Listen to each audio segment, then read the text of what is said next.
Hi guys, John the Firearms Instructor, and welcome back to our Firearms training series. This is video number 2. Last video we talked about the definitions of the gun itself. Now we're going to break down a bullet and what a bullet does. This is the Glock 19 we used was a 9mm, so we're going to use a 9mm bullet, and I want to kind of focus in on the bullet itself and give you some definition of parts and pieces.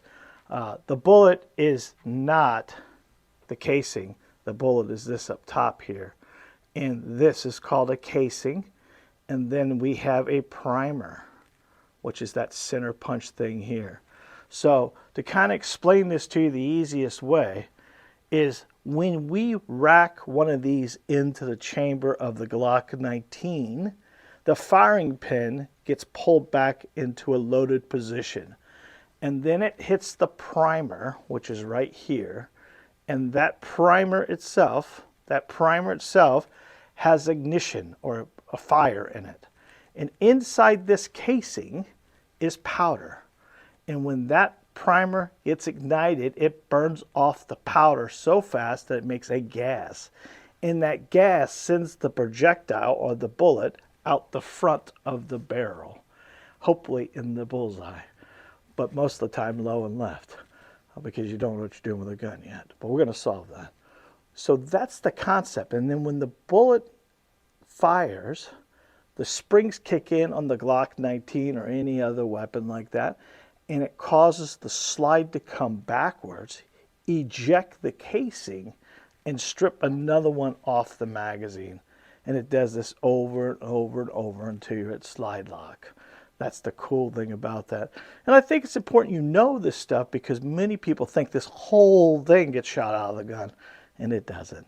This casing can be very hot, so why it's important to dress comfortably when you come to the range, which means a long shirt all the way up to the neck and sleeves and no sandals, is important because you get one of these hot brasses on your neck or on your arm or down someplace you don't want to go, ladies, they become very hot.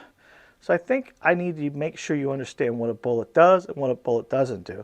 Now let's talk about trajectory. I think this is important because many people think a bullet flies in a straight line, and it doesn't. So we're going to demonstrate up here on a piece of paper.